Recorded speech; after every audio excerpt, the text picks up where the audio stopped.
Hello friends नमस्कार जय जगन्नाथ एवं अंश फैमिली मस्ती को आपण मानक मु स्वागत जनावछि एवं बड़ गुरुजन मानक मध्य मु मोर हृदय नमस्कार जनावछि एवं आपण माने समस्ते खूब भलरे रहितांतु।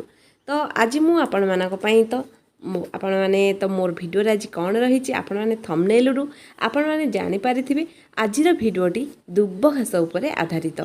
तो मोर फ्रेंड्स मान को मुझे कही रखुच्छी आपण मैंने जदि आज मोर चैनल आज फास्ट टाइम देखुं तेज मो चैनल को आज सब्सक्राइब करना जहाँफल कि मोर प्रत्येक नुआ नुआ भिडर नोटिफिकेशन खूब शीघ्र आपण मान पाखक पहुँचो एवं पाखर थी बेल आइकन बटन टी क्लिक करनी जहाँफल कि आपण मानक प्रथम आपण मानक मोर नुआ नुआ भिडर नोटिफिकेशन खूब शीघ्र पहुँची पार। तो आज आपण मैंने तो मोर दुब उपरे कौन वीडियो रखी एवं आपण मैंने जानीपे तो सब तो मुझे तो देइथिबा कथा अनुसार सब आपणकर हाथ पाहांतारे एवं प्रकृति कोल मिलुवा जिनस गुड़िक किपरि आमे आमर स्वास्थ्य और सौंदर्यर जत्न नहीं पारिबा ताहा उपरे मु चेष्टा करथाय जे मो वीडियो किछि नै नुआ नुआ वीडियो किछि नै आसिया पय। तो आज मु ठीक दुब उपरे आधारित किछि गोटे वीडियो नै आसी। तो आपण माने वीडियोटी प्रथम रु शेष पर्यंत देखंतु जहाँफल कि मोर प्रत्येक वीडियोर माने कौन रही मझे आपण मैंने जदि स्किप करने तो आपण मैंने वीडियो कौन रही केबे भी जानीपारे ना।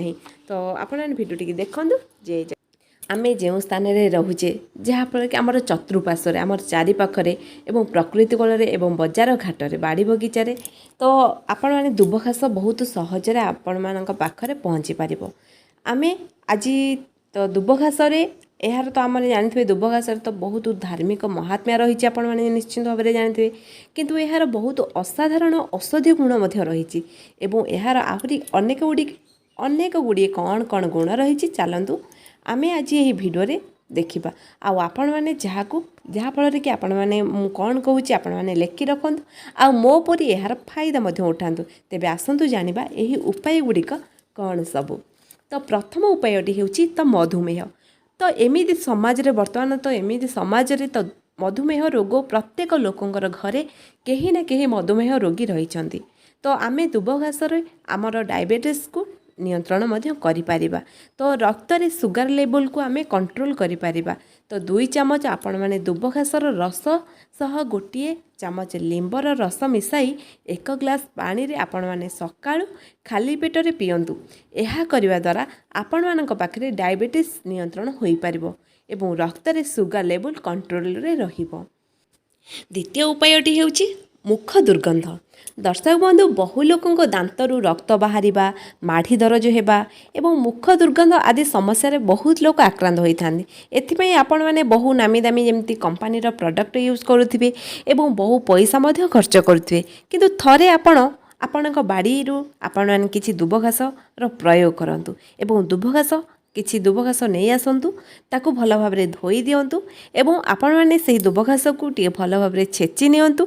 तो ताकू आपण मानक माढ़ी घसतु एवं कंचा दुब घासर रस पार्टी आपण मैंने कुलुकुजा करंतु देखिए आपण मानकर निश्चिंत भाव में आराम मिलिबो एवं यही उपाय आपण मैंने बिना मूल्य रे आपण मानक घर पाखरे आमे मार्केट जिबार नहीं किंतु आपण मैंने दुब घासर लाभ उठाई पारिबे।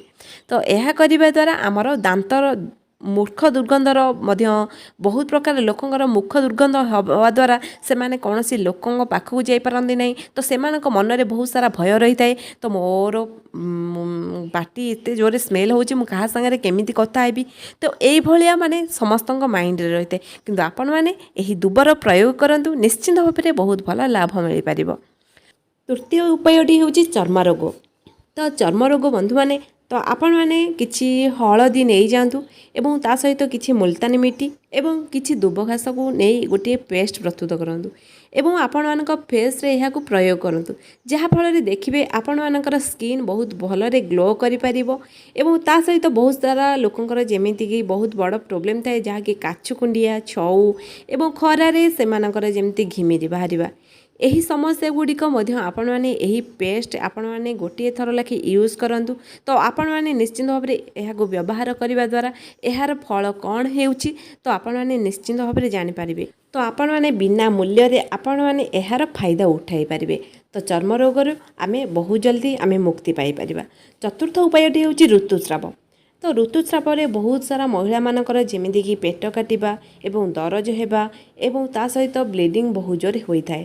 ତ ଆପଣମାନେ 1 ଚାମଚ ଦୁବଘାସର ରସ ସହିତ ଏବଂ ଗୋଟିଏ ଚାମଚ ମହୁର ପେଷ୍ଟ ନେଇ ଆପଣମାନେ ଏକ ଗରମ ଉଷୁମ ପାଣିରେ ଆପଣମାନେ ପିଅନ୍ତୁ।